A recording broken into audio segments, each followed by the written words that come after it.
Sri Krishna, Sri Krishna, Sri Krishna, Sri Krishna. Gurur Brahma, Gurur Vishnu, Gurur Devo Maheshwara, Guru Sakshat Param Brahma, Tasmai Shri Gurave Namaha, Tasmai Shri Gurave Namaha. Are you going to translate? Finally not. Thank God. There are three words. One is passion, second is dispassion, third is compassion. These are the three attitudes with which we can function in this world. First, passion. Unless we have passion for something, we will not work. For example, this boy, Benjamin, he has a passion to walk barefooted. So, may what happen, he will not put on shoes. And when we look at him, what kind of foolish fellow this is?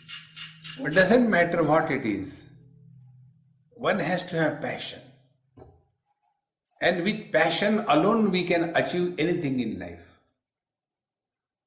We must be passionate. I want to climb that mountain. Or what, I don't know, but I want to climb. So this commitment without reason brings out the passionate aspect of our attitude. And such a passionate person naturally gets inspired. I want to achieve that. If you see the players, tennis players, badminton players, cricket players, they are so passionate about it. Whole day and night they can't think anything except keep on hitting against the wall, that's it.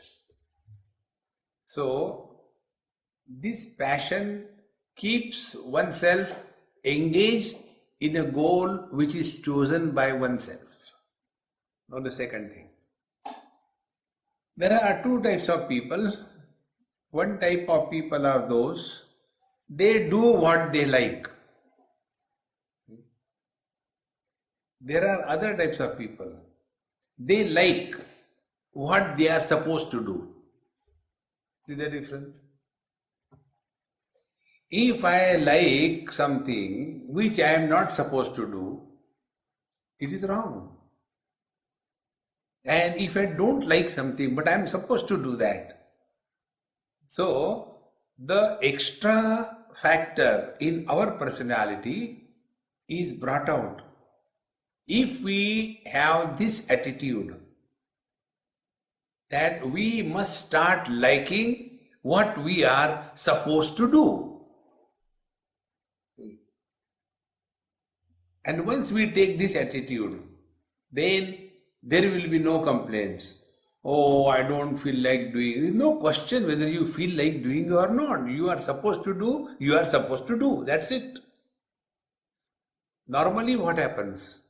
We promote our personal likes and dislikes in our life. I don't like this, I will not do it. There is no question whether you like or not. If that is supposed to be done, it must be done, whether you like or you don't like. See, many years before, when I came here in this area only, this is how I discovered yoga here. So, that was my first visit to Switzerland in 98, probably, 98 or 99. So, I was staying in some house. I can't locate that house. It has evaporated, God knows where it has gone. So there was one neighbor, she came to just say hello, and she knew English. And she had a small child like this. So I was preparing Indian food, khichdi, rice and lentils. And I told that child, come on, taste it. I don't like it. I said, no, it's not a question liking. Eat something. You will enjoy something different. No, I don't like it. So that lady who came with the child, he says, Swamiji, according to law, you are not supposed to force the children what they should do, what they should not do. They will do whatever they like. Thus, we develop a funny attitude in our life. I will do what I like. I will not do what I don't like. Now, there is an option in front of us. Should we live our life under the pressure of our likes and dislikes, or should we live our life under the wisdom of what is right and what is wrong? For example, you all must have studied in the KG1, KG2. They sing in the chorus, early to bed and early to rise is the way to be healthy, wealthy and wise. Go to bed early, wake up early in the morning. This is the way to be healthy, wealthy and wise. But what is our life? Go to bed very late, wake up very late, and the life is unhealthy, unwise. So, what we are promoting in our life? Our personal likes and dislikes. Now be attentive. Slowly, I am taking a step by step. One example I will tell you to make this point. The point is, likes and dislikes have no logic. Once I went to somebody's house, a young couple married for 2 years. And when I saw their house from inside like this, I said, anyway, I had to take my cup of tea. So that girl came, she said, Swamiji, I have observed what you have seen. I said, okay, never mind. Then their house was not painted. It was so dilapidated, like a Harry Potter type of house.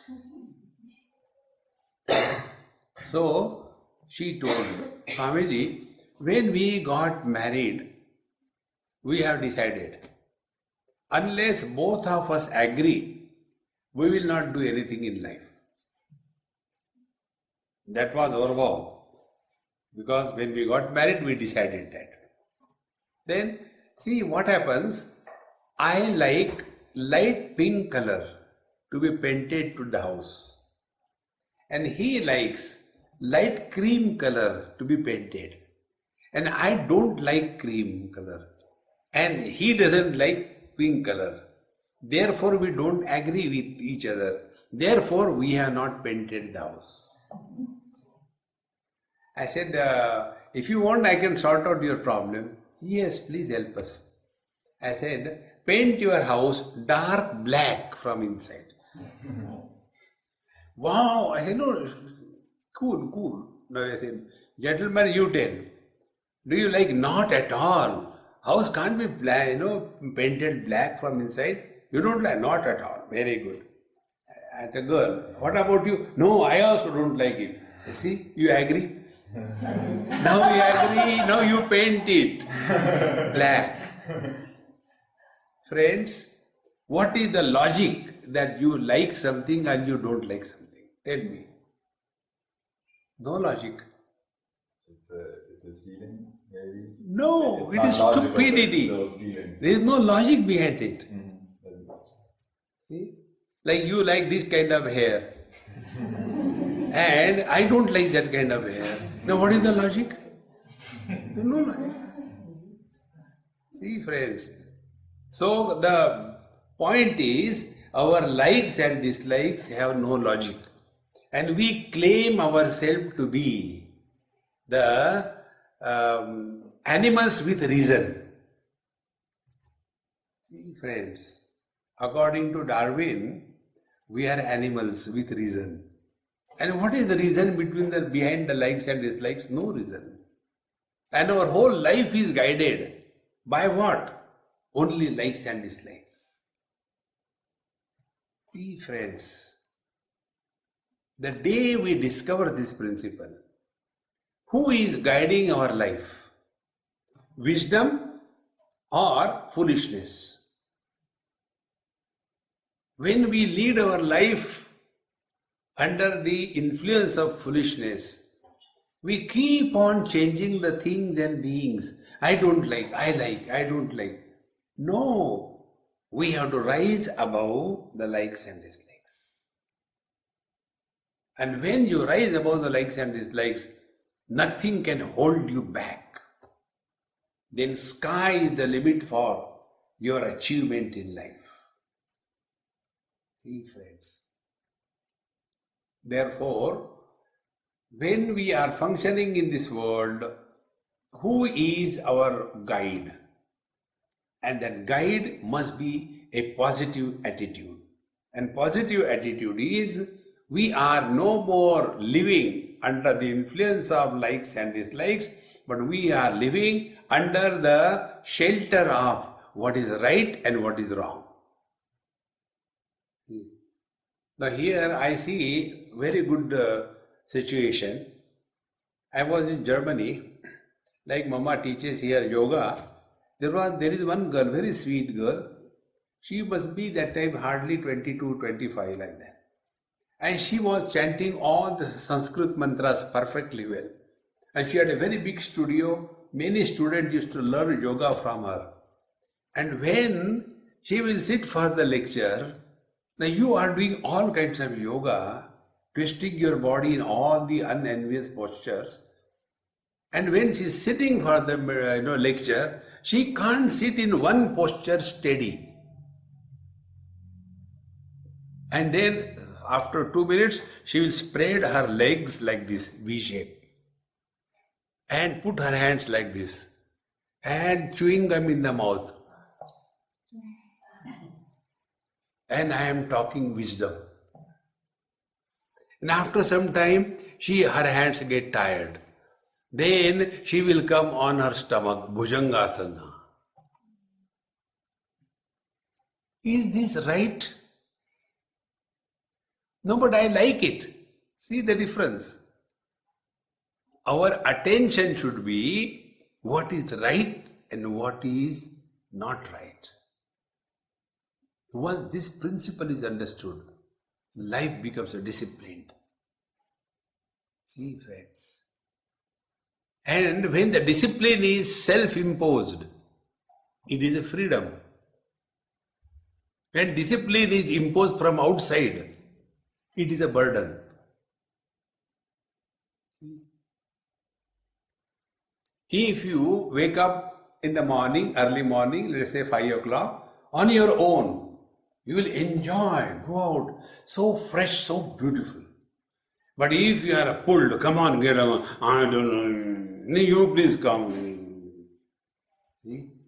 And as a result, our life becomes dull-witted, no inspiration. So inspiration begins when we are ready to change ourselves and do not function under the influence of personal likes and dislikes, but things should be done. If they are ought to be done, they must be done. Who cares you like or you don't like? Now apply this principle in every department of life. Food. What comes on the table, eat. No problem. But I don't like this thing, I don't like that. Who asked you? See, friends. And once this principle is understood, you will see, you will be very light in your life. That's why that principle I tell, living at zero complaint level, no complaint. You will remain inspired. And such an inspired person, he can achieve anything what is decided and what is right to be done. Now for functioning under this inspiration is the first instruction given in Bhagavad Gita by Bhagavan Sri Krishna to the student Arjuna. Now see what happened. Why we lose our inspiration. The story I'll tell you in short. A situation comes when the great warrior Arjun has to face the war, and in the opposite lines is his grandfather and his teacher. And the challenge is, now you have to fight war with your own grandfather and with your own teacher. And when he sees the situation, he becomes totally nonplussed and becomes depressed and dejected. And when he becomes depressed and dejected, he loses confidence. And when we lose confidence, nothing can be achieved. To such a broken heart person, the teacher gives this instruction: Klaipyam masmagama partha. Don't yield to lack of inspiration. Anything that we do in our life must be born out of inspired performance. Anything that we do. And this inspiration is like a catalytic agent. You know, in chemistry you must have studied, a catalytic agent is that chemical which can enhance and speed up the chemical process without getting lost in the process. That is the catalytic agent. So, ordinary husband versus inspired husband. Ordinary wife versus inspired wife. Ordinary student versus inspired student. Ordinary teacher versus inspired teacher. Inspiration adds some extra factor in our personality. And as a result, we outwit our own performance. The life doesn't become a mechanical one thereafter. And therefore, one has to lead every moment in an inspired mode. And we live through three faculties. Through the body we act, through the mouth we speech, and through the mind we think. So, when we go for a walk, if we are going for a walk, oh God, I have to go up to there, I don't know how can I walk. Such a person will complain and give up halfway and come back. On the contrary, if a person is walking under the influence of inspiration, he will start and never give up. See, friends, so how we, simple things, whatever things we do, how we do. An inspired person's every performance is perfect. Like, you know, we have the handkerchief in our pocket. I don't know whether you have or not. Here you have tissue papers. Now don't take out, I know that. How we keep the tissue paper in our pocket? Simple thing. Is it folded properly and kept? No.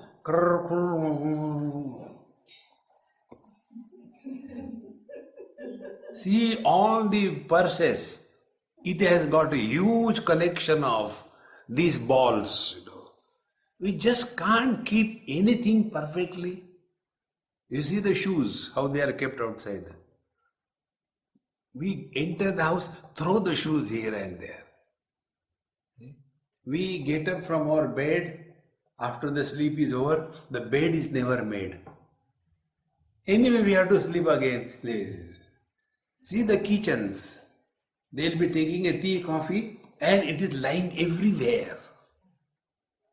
See, friends, this is not inspired living, it is perspired living. See?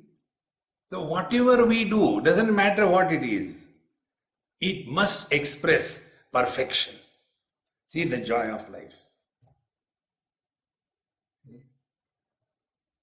So, through the body we act. Even if we go for a walk, are we going in awareness? Somebody is coming from backside, we keep on blocking the whole road and that poor fellow is waiting behind. No.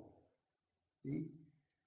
So every action, when it is done in inspired mode, it will be perfect and beautiful performance. Similarly, the speech. When we talk an inspired mode, our words carry meaning. See? Like, some Indian parents ask me this question. Swamiji, our children don't listen to us. Back home, this is a standard phrase for your information. Our Indians tell here, in anywhere outside India, they used to say, back home when we were at home, we used to listen to our parents. But these children don't listen to us. Why?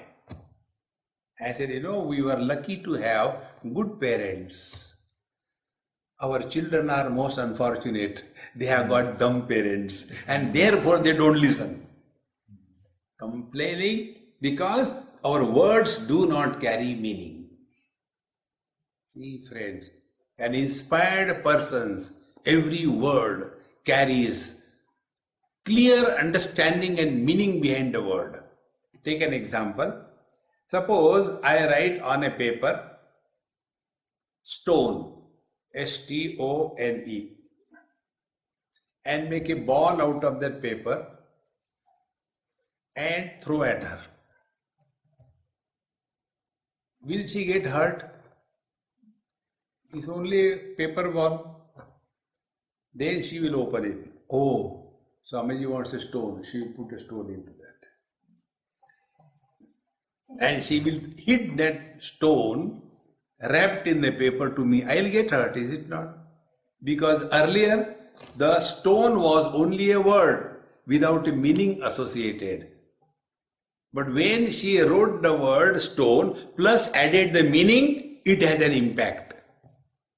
Why our words are not respected by others is only because our words do not carry meaning. See, friends, I'll tell you one story about it. There was a great saint in India, you may be knowing his name, Ramakrishna Paramahams. He was one of the greatest saints. He was a guru of Vivekananda. And one day, one mother went with her son to tell their great master, Sir, you tell my son not to eat sweets. He doesn't listen to me. So that great master said, okay, Mama, you bring him next Sunday. Next Sunday, the mother took the child. Oh, I forgot. Come next Sunday. He made her come 3-4 Sundays. And on the last Sunday, he told the child, my dear child, don't eat sweets. It is harmful for you. Okay? He said, okay. And he stopped eating. So the mother was worried. She said, you have to simply tell this thing, don't eat. And he stopped. Why did you make me come 5 times? Why didn't you tell on the first time itself? That time the great master said, Mother, before I tell the child, don't eat sweets, I must keep away from the sweets at least for 1 week. See how important it is. We say the things, but we don't follow in our life. How can it carry any meaning? Words without meaning is noise. See? Like why I am talking to you, while talking, suppose in between, I say like this, therefore my dear friends, what you will do? Hey, what happened to this man? Suddenly he became abnormal because has no meaning. In the same manner, I say, I love you, darling. But that word love doesn't carry any meaning. See, friends, an inspired person, when he says something, his words carry the meaning. How important it is. Because those words are not born out of lips. They are born out of conviction. As is our conviction, so is the force in the words. If we are doubtful, you may try, I don't know. Do you think it will help anybody? No. So, the actions performed through the body in an inspired mode will lead to perfection in performance, and perfection in performance will lead to success in life.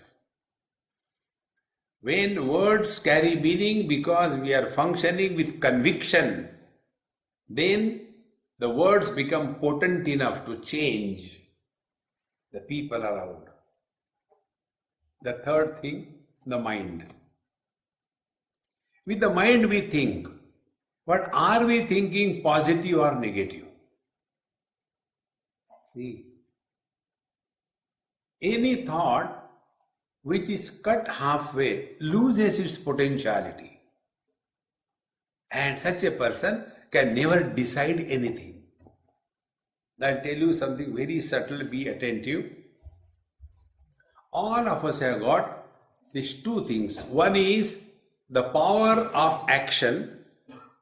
Second is the power of thought.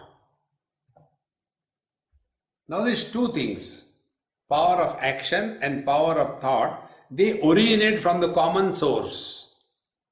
That common source is consciousness, and if two lines are drawn from the same point, these two lines can never be parallel to each other.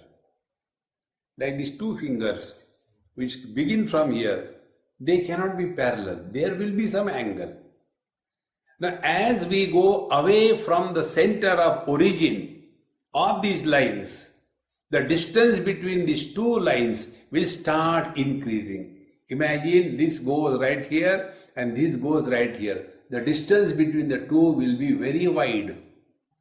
And as we come nearer to the origin, the distance between the two becomes minimum.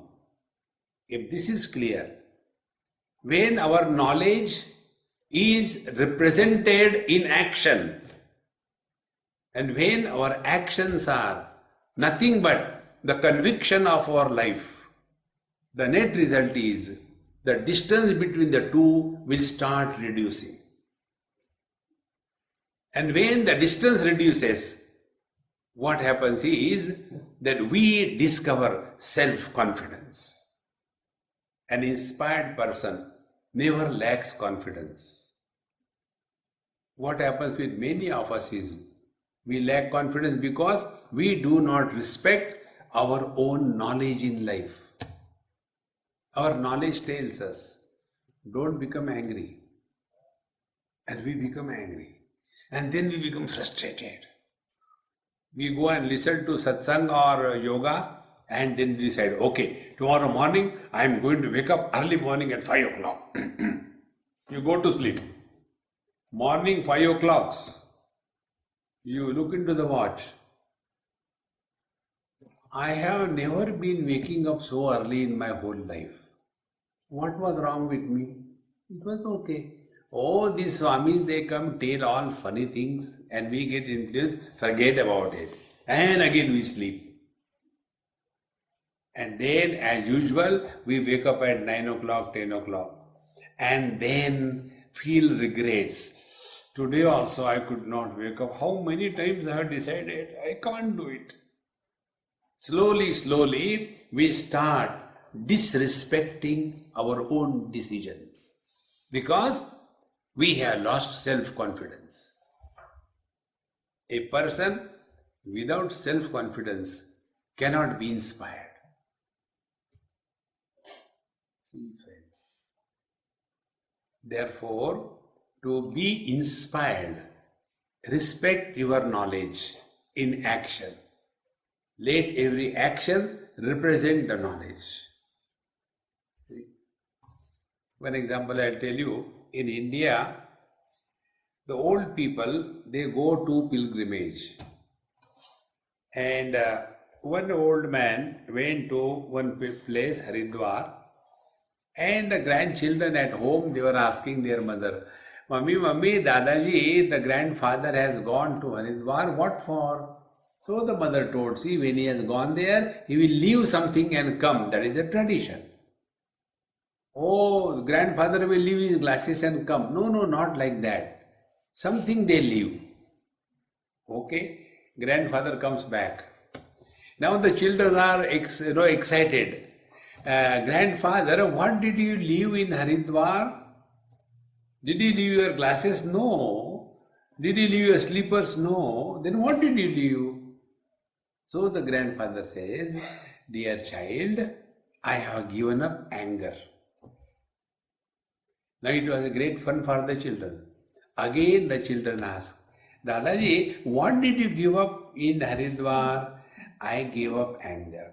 Dadaji, what did you give up in Haridwar? I gave up anger. Dadaji, what did you give up in Haridwar? I gave up anger. No, no, no, you tell me again. What did you give up? I gave up anger.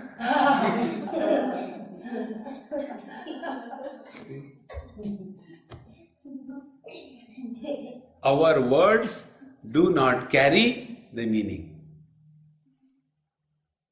Friends, one simple technique I'll tell you. Take every interaction with the whole world, every time, as a spiritual examination. Every interaction. Eating, talking, speaking, going, walking, sleeping. Every interaction is a spiritual examination. And what is an examination? There you are tested how much you know.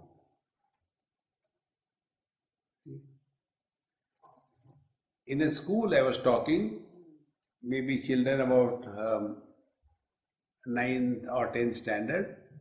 So I asked them, I said, hey, please tell me, if you want to be first at the national level, what you will do? One by one you tell. So one student said, we should study hard. Very good. The second said, we should do this, we should do that. Everybody told. I said, you are all right partially, but not correct fully. Then what is the correct answer? Correct answer is, you have to first appear in the examination. Your teachers know answers to all the questions. But can the teacher come first in the examination? No. To come first in the examination, first requirement is you must appear in the examination. Exactly the same way. Take every event of our life as a spiritual examination.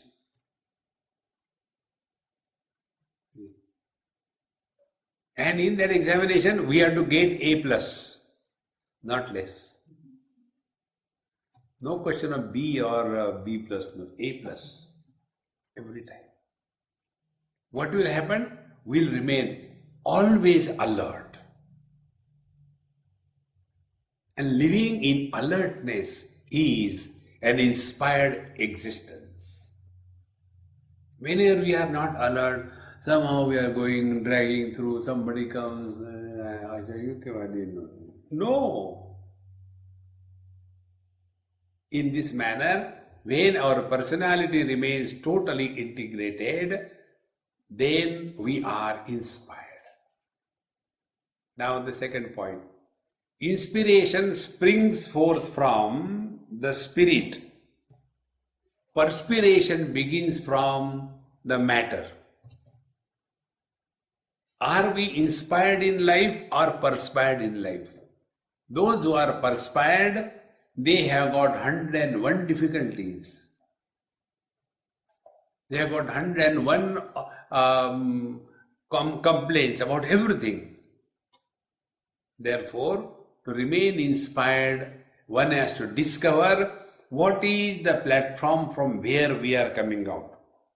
Is it out of the body or out of the spirit that we are? These friends. In this manner, when we remain inspired, life becomes full of joy, cheer, and an inspired person never retires in life. An inspired person never takes anything free from anybody in this world. Works hard. I have seen one boy in New Zealand. He was staying with his sister, came from India. So according to Indian tradition, she said, "No, you can stay with me as long as you want, no problem." He said, "No, sister, I will stay only 7 days with you. On the 8th day, if I don't get any job, I will do anything, but I will not take food from your house." So he started searching for a job. Qualified, not just a useless person, qualified, but didn't get any job. Ultimately, he took the job of cleaning the roads, lifting the garbage. That he took the job. The idea is that self-esteem. I don't want anything free. See, friends, wherever there is anything we get free in life, we lose the value of it. Therefore, let us discover that self-esteem, work hard, disciplined, inspired, and this can happen if this passion is supported by dispassion. Dispassion is minimum dependence on outside faculties or outside supports. Whenever we are dispassionate, we do not depend much on the world. For us, unless I get this thing, I can't do. No, we have to adjust anywhere, wherever we are. Thus, dispassion will give us freedom from the worldly dependence. Then the inspiration or passion will make us successful in life. And the third thing is compassion. All these factors should be practiced on oneself, not on others. With others, we lead a life of compassion, understanding, forgiveness. We should not teach others. Remain cheerful and happy. If somebody is unable to do, never mind, we can do it. See, friends. So, dealing with the people, compassion. Dealing with oneself with dispassion. And living with passion. When these three things are properly brought up in life, life becomes meaningful. And such people are able to be at home in every place, at every time, in every situation. That freedom is discovered. And such a person alone can remain inspired. And without inspiration, life becomes a boredom. See, if you see the small kids, whatever they do, they are inspired. They are not dragging through. But as the age increases, then the inspiration goes away and perspiration takes over. And such people have got only one thing: I don't know why I am living, I don't feel like living. So others are happy, come on, this fellow is going to die. But he doesn't die also, So neither he is living nor he is dead. If we have to live, live 100%. If you have to die, die 100%. See? There was a person, he was a child. He was dying to become a teenage. When he became teenage, he was dying to become a grown-up. When he became a grown-up, he was dying to complete his education. He did his education. Then he was dying to get a good job. He got a good job. Then he was dying to get married. He got married. Then he was dying to get children. He had children. Then he was dying to see that the children are growing up very well. They grew up very well. Then he was dying to get them married. He got them married. Then he was dying to retire. He got retired. And then he realized he never lived. He was only dying. See, friends, we have to live 24/7. See, friends. And when we start living, really, we'll see we will be discovering happiness in small little silly things. Those who could be happy in silly things, they can never be miserable in life, because this world is full of silly things. See? I don't know in your country, but in UK I know, I go there regularly. No Britisher will ever have the courage to say that he is happy. You ask any Britisher there, hey, how are you? Not bad. As if it is a sin to say that I am happy. See, friends, unless we are committed, and you start with this. If somebody asks you a question, hey, how are you? Fire back. I am on the top of the world. He should feel shaken. Oh God, it's always up there. Once I was going in a car, there was my hostess daughter, small one. And her friend was also there. I said, hey, who is that one? So Swami, she is my friend. So I asked, I said, hey friend, how are you? I said, this is not the answer. You should tell that I am happy, or I am on the top of the world. I said, now you repeat after me. I'll ask you again a question and you say, I am on the top of the world, okay? Okay. Then I ask her, hey, how are you? I am on the top of the world. Is this the way? The words should carry a meaning. See? So when we say I am on the top of the world, it should mean it. Just start. Even if you are not, never mind. Nobody is going to check it. But you start. And once you start that thing, that you are always happy, always cheerful, slowly your whole endocrine system will change. When your endocrine system changes, all your secretions become perfect. You will never have digestion problem. Those people who have got digestion problem, they are frustrated inside. Their brain, their frustration disturbs the stomach. Health is established only by the faculty of your digestion. If your digestion is perfect, everything is perfect. And the reason is, the mind is not in an inspired mode. All the time depressed, dejected. And the reason behind is, stronger the ego, more miserable a person is. Lesser the ego, less miserable that person is. And why people are showing that they are miserable? Only to seek attention. You all must be having dogs in your house. Try one day. You go home. Don't give attention to the dog. See what he does?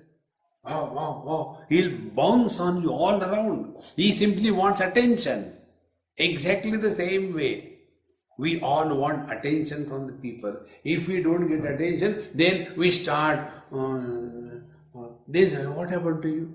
Nothing, you didn't ask me, therefore. Never show your miserable face to the world. Swami Vivekananda used to say something very good. Your makeup is not complete. When you go to the bathroom, do your makeup. But your makeup is not complete unless you wear a smile on your face before coming out of the bathroom. See, friends, wear a smile. And once you do this, you see, life becomes very easy. It's not difficult.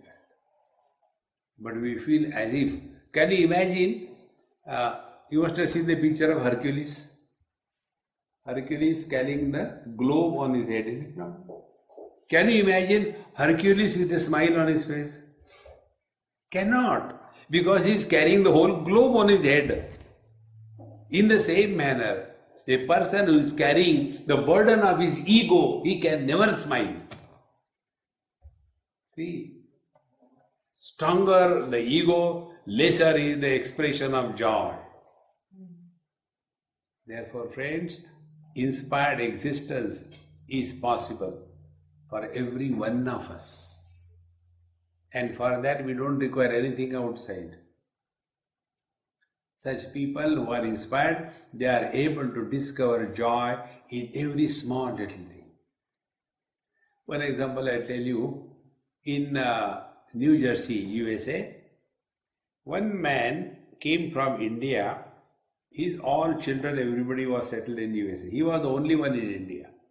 When he came, he was 75 years of age, old man. So after he came, because all the children were there, he has nothing in India. After he came, he did not feel disgusted, dejected. At that age, he learned driving the car at the age of 75. And then he started conducting classes. All the parents of the Indians who come to USA to teach them how to conduct in USA with your children and grandchildren, where you should not get involved, where you should get involved. Slowly he developed a beautiful syllabus for them, and he became such an important person. See? Otherwise, normally old people is what, now what is there, I don't have interest in anything, and all the time complaining. No. An inspired person finds out a job. He creates a job and thus keeps himself cheerfully, happily busy. And this is a choice given to us by God. See, here when we got down in Zurich, there were not too many questions in that immigration form. If you go to USA, they have got more than a dozen questions. And you have to give the answer yes or no. First question, are you a member of terrorist organization? Yes, no. Who is going to write yes? But they have got that question. Then the second thing is, are some criminal proceedings pending against you? Yes, no. Are you carrying the deadly weapons with you? Yes, no. All kind of foolish questions. In the same manner, when we enter this world, this comes in Bhagavad Gita, Anityam asukam lokam imam prapya bhajasvama. When we enter this world, the God has given us one form. You are entering the terrible place called as the world, which is full of miseries and tragedies. Question, do you want to be miserable? Options, yes, no. Friends, we are all miserable by choice. Miseries you can attribute to someone else. If I am a husband, I can attribute the cause of my misery is my wife. Agreed? But we are all miserable by choice. Refuse to be miserable. That is the real yoga. In Bhagavad Gita, yoga is defined like this. When the miseries come in our life, we refuse to be miserable. That is the real practice of yoga. And such a person remains ever cheerful, inspired, happy, and becomes a light for others. And that person is every one of us. Don't look at somebody here and there, find out within yourself. You are that. It is possible, it's not impossible. Let us give it a try and be happy. Om Purnamadaha Purnamidam Purnat Purnamudachyate Purnasya Purnamadaya Purnameva Vashishyate. Om Shanti Shanti Shanti. Harihi Om. Sri Gurubhyo Namaha. Harihi Om.